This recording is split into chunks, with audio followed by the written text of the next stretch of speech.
welcome back. As you can see, we're not at Ivory Environment Centre today. We are in my kitchen because last session, when we were looking at mini beasts that we found at the centre, I told you how much I loved woodlice.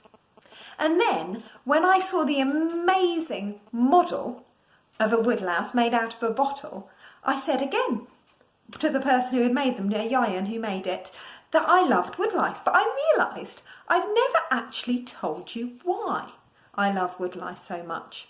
And it's because of their amazing behaviours. Woodlice behaviours. But they're just woodlice. Actually, they have some really interesting behaviour that I'm going to teach you all about right now. So here are some woodlice, and woodlice aren't insects, as you know. They don't have their 6 legs that we all know is how you can tell whether a mini beast is an insect. They actually belong to a group called crustaceans. Now, crustaceans is a group that include things like crabs, like prawns, like various other animals that all live in the sea. So by rights, these woodlice, all woodlice, should be living in the sea. But these guys have decided to leave the sea. They've come out onto land, and there's in the UK, there's about 45 different species of woodlice that live on land, so there's a lot of different types. And they've left the sea and they're actually living on land. But because they're crustaceans, they're not really meant to be living on land.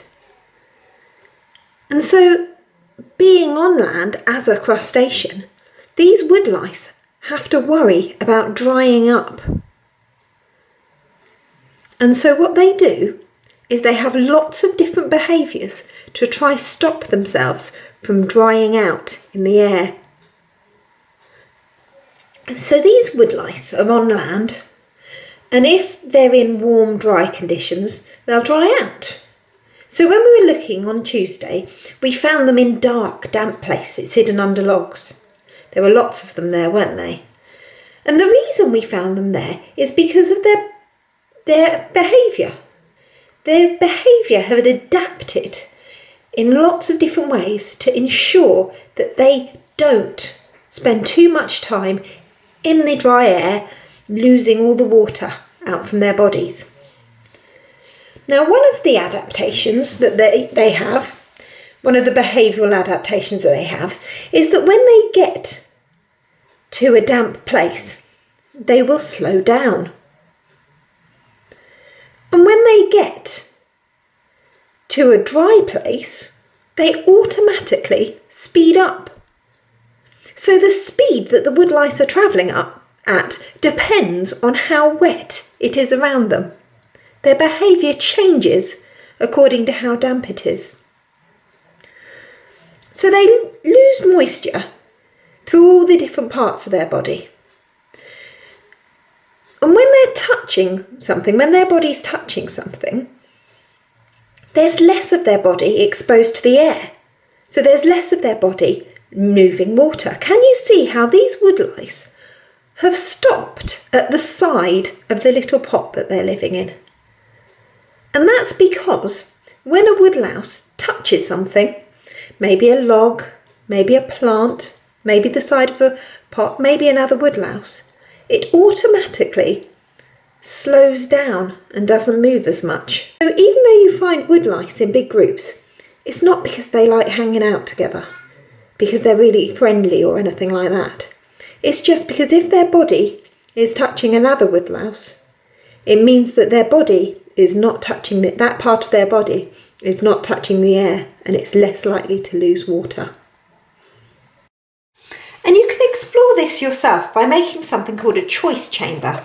So you go into your garden if you're lucky enough to have one, or outside, collect a few woodlice, put them somewhere temporarily, and then find yourself a container that's clear.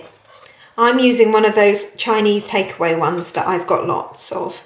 And now, what I want to do is I want to create 2 habitats in here. A dark damp one and a bright dry one, so that I can see which side the woodlice like the most. To do this, I will need some scissors, some paper and some sellotape. So what I'm going to do is I'm going to cover up this side just roughly so that it's nice and dark for the woodlouse. So that bit's a bit darker than the other one. And I'm going to take the lid off and now I'm going to make it damp. So for that I need some kitchen roll. Can you see my kitchen roll? I'm going to take a bit of kitchen roll off of here. I'm going to fold it up and I'm going to make it nice and damp and put it in that side. And I'll put it there. Now you don't want it absolutely soaking wet because woodlice aren't the best swimmers. So just a little bit damp so that it's a nice place. And so you can see how it'll fit in there quite nicely. And then a little drop of water can come out.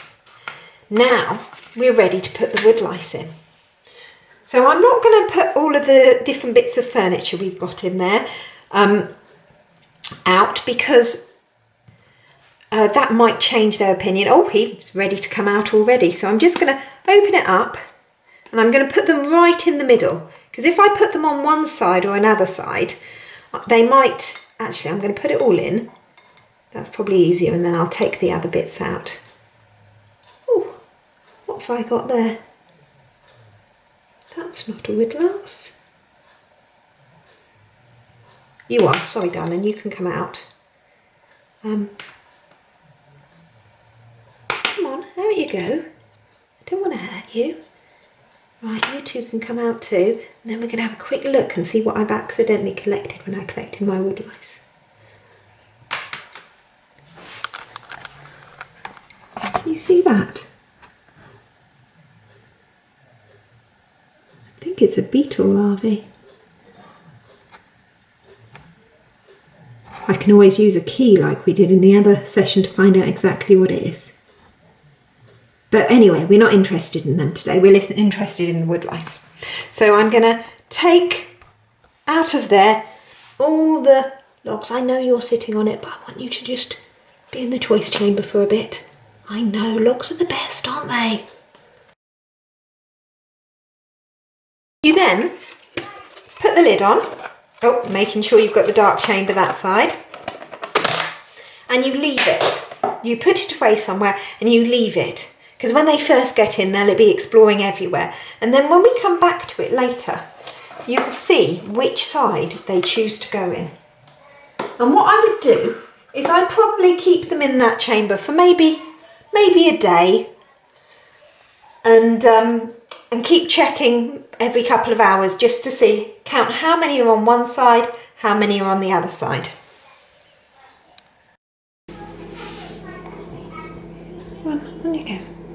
Another interesting bit of woodlice behaviour is something called alternation. Because they don't want to get too dry, they don't want to spend time walking round and round in circles out in the open. So when a woodlouse is walking, so if you block a woodlouse, it will choose which way to turn. He's chosen left. The next time he will go right, and the next time he will go left. The reason they do this is because if they were in a wide open dry space and they kept on turning right, they would just end up going in a circle, wouldn't they? And you don't want to be going round and round in circles in the middle of a desert. However, if you're zigzagging, turning left, then right, then left, then right, then left, then right, then left, then right, then left, it's almost like a straight line. And so this behaviour that we call alternating, turning left and then right whenever you come across an obstacle, actually helps them to avoid drying out by making sure they spend less time in a wide open space and more time next to a nice log or a wall.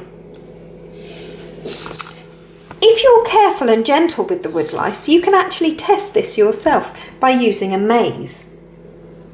So you just make a little cardboard run, and the woodlouse will go along the run and be forced to turn left. And then, when he hits this obstacle, he can choose whether to turn right or left. And if you do it a few times, you'll see that generally they prefer to turn right. You must, however, make sure that this bit here isn't too long, because if a long time passes between turning one way, they forget and they won't automatically turn the opposite way the next time. But making a maze for your woodlice might be quite interesting. Just get some cardboard and stick it down in this shape. The next animal that we're going to be thinking about is the snail. Now, you might also think that snails don't have interesting behaviours, but they do. They have really interesting behaviours. In fact, you might even have heard of zombie snails, because there's a parasite that goes inside some snails. And when it goes inside the snail, it makes the snail act a bit strange. And the snail climbs up to the very top of a bit of grass, where it gets found and eaten by a bird. And the reason for this is the parasite that's inside the snail can only continue its life cycle by going inside a bird. And so it's over time managed to change the snail's behaviour so that it climbs up that piece of grass or that plant up towards the sun.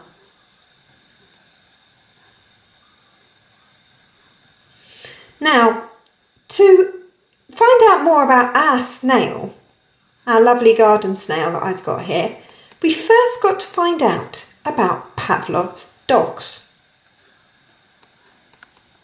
So to talk about Pavlov's dogs, I will need an assistant.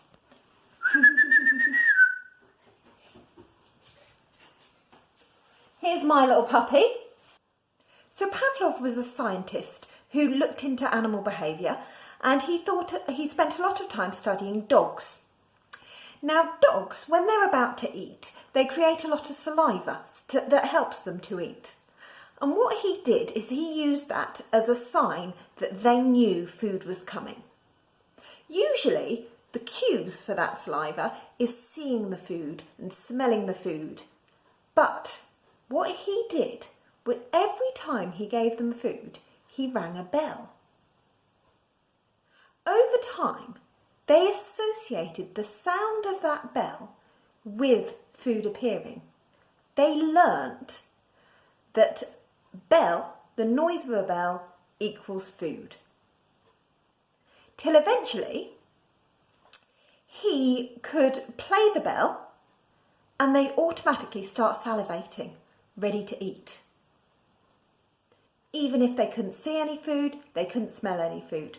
He had trained them to associate something completely unrelated with food. And you can make anyone learn from cues, unrelated cues, in this way. In fact, you could even train your parents. You can train them to associate something completely different with an event. So for example, if you want to train them to get ready for hugs, all you need to do is make a sound that's completely unrelated to hugs, so not the word hug, maybe a noise, maybe even another word like run or potatoes. And every time you hug them, you make that sound. I'm going to go for beep. Beep! And eventually eventually, if every time you say beep, you give them a hug, eventually you won't need to give them a hug, but you just make the sound beep and they're ready for a hug. And we can do exactly the same thing with snails, except instead of noises, we're going to use smells. So here is our snail, and you can see that at the front of the snail, it's got 4 things sticking out. Oh, I've scared him. I've got to go very quietly so I don't scare him. Now those tentacles have got eyes on the end. Their eyes aren't like our eyes. They can only really tell the difference between light and dark, but that's all they really need them for. They also use those tentacles for smell.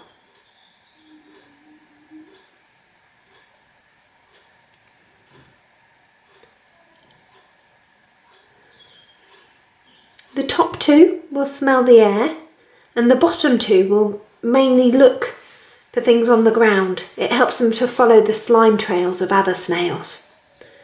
And you can see, as they're moving, they wave those tentacles about.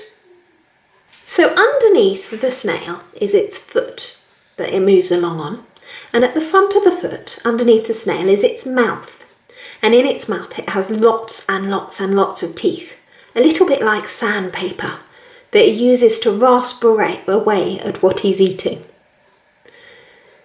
In the wild, in your garden, that could be anything that you grow. So it could be some leaves, it could be some vegetables that you're growing. And one of the things that they love to eat is carrots. And when they're eating carrots, their tentacles, the top 2 eyes, they move right down and they look down at the ground. And we can consider that a feeding behaviour. That's how they get ready to feed. Now what we're going to do is we're going to use carrot as food, but we're going to use a different smell. And we're going to make them associate that smell with getting some food and get them to move their tentacles down, ready to eat. Okay? The first thing we need to do is to prepare some snail food. So we're going to be grating some carrot. Now when you grate the carrot, it's really important that you don't let your fingers go too close to the grater. Ideally, we would be liquidising the carrot, but we don't have a liquidiser, so grated carrot will have to do for him today.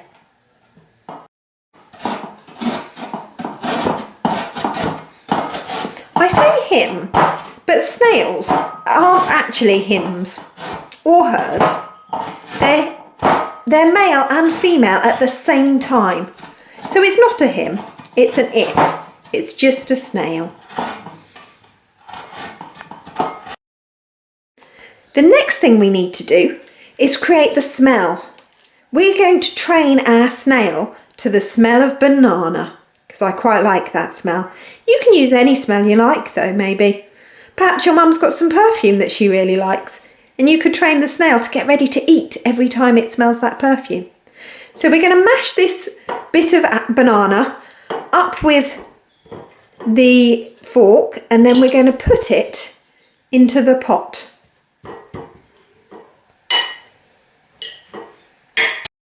So now we're ready to train our snail. We've got our smell, the smell that we're going to train them to associate with food. And we've got our food there. And what we're trying to achieve is that whenever the snail smells banana, he acts like he's going to eat.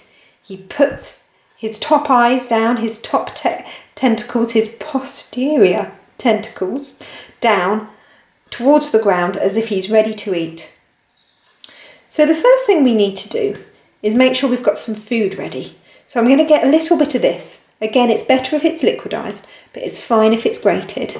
And I'm going to pop it just on the end of this bit of paper. Now I'm going to put the smell in front of the snail, And then very quickly, I'm going to put the food in front of the snail. So the smell, so we can smell that smell, because bananas are very strong, aren't they? They smell a lot. And then, without scaring him, don't let your fingers get too close. We'll put that food just in front of him.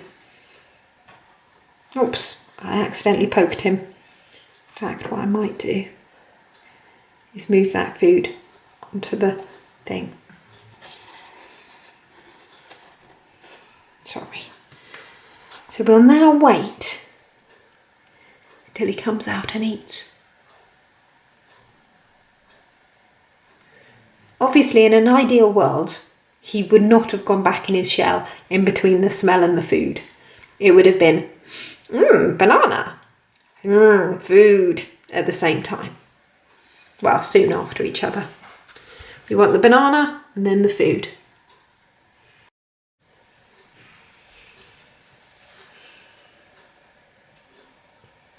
So you can see he's now about to eat the carrot. He's lifted up his foot because his mouth is on the underneath of his foot, and he's starting to eat.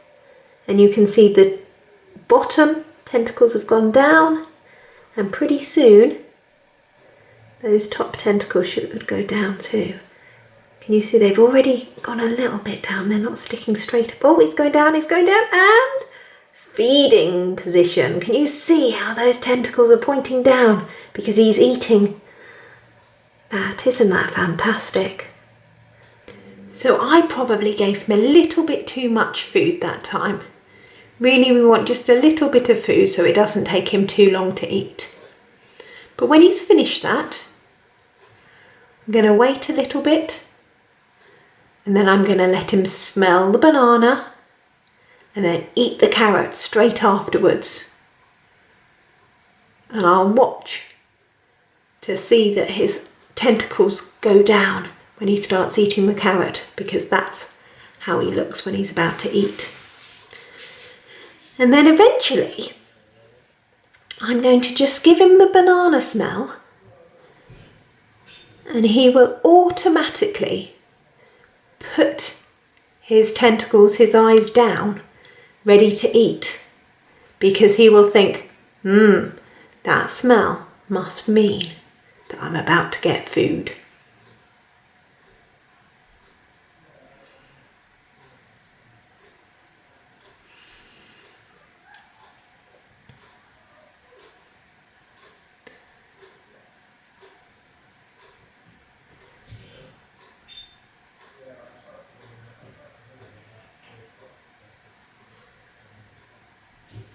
So he's still got his tentacles down in feeding position, so I'm going to wait until he comes out of feeding position, and then I'll give him a bit of a rest, and I will get him to smell banana and then eat some carrot.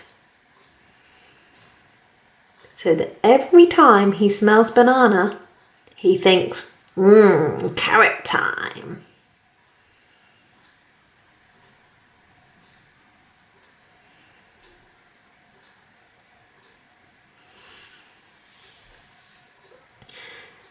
Now, snails could eat bananas, but snails aren't born knowing what their food smells like.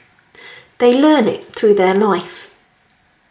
So if you were to give him something from the garden, because he's a garden snail, that he's eaten before, he'll probably smell it before he starts eating it, and his tentacles would go straight down. But something like bananas, you wouldn't find in the garden. And so he wouldn't know from the smell that a banana is food. Unless, of course, you fed him bananas. And then he'd be correctly associating the smell of bananas with food. But right now he's incorrectly associating the smell of bananas with the taste of carrots.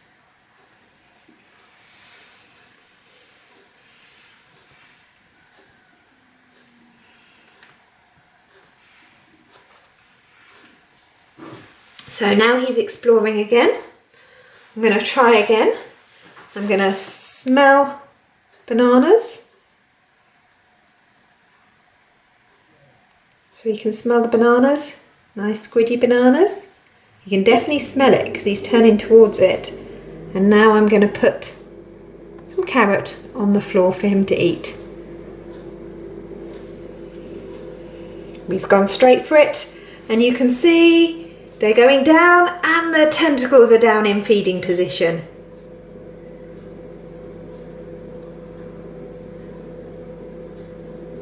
And we just have to do that a few more times until he's trained to the smell of bananas.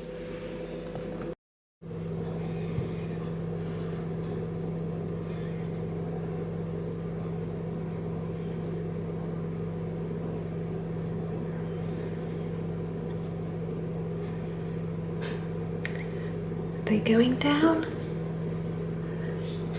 No, he's not trained yet. Oh, hang on.